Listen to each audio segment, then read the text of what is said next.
நீ நான் காதல் சீரியலோட அப்கமிங் ப்ரோமோ. ஸோ இந்த ப்ரோமோவுல நம்ம ராகவ் அபிகிட்ட தன்னோட காதலை எப்படியாச்சும் சொல்லிடணும் அப்படின்னு முடிவு பண்ணிட்டாப்ல. ஸோ நைட்டே சொல்லிடலாம் அப்படின்னு முடிவு பண்ணாப்ல. ஆனா அபி வந்து ஒத்துழைக்காதனால எதுவுமே சொல்லல. இப்ப ஆபீஸ்ல ராகவ் தன்னோட கேபின்ல அபியோட போட்டோவை ஒட்டுறாப்ல, போஸ்டரை ஒட்டுறாப்ல.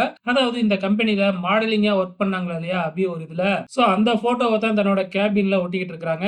இதை பார்க்கிற லாவண்யா யார் இதெல்லாம் இங்க ஒட்டுனது, முதல்ல அதெல்லாம் கிழிச்செறிங்க அப்படின்னு சொல்லும் பொழுது லாவண்யா கிட்ட ராகவ் நான் தான் இதை ஒட்ட சொன்னேன் அப்படின்னு சொல்லிக்கிட்டு இருக்கும் பொழுது அங்க அபியும் வந்துடுறாங்க.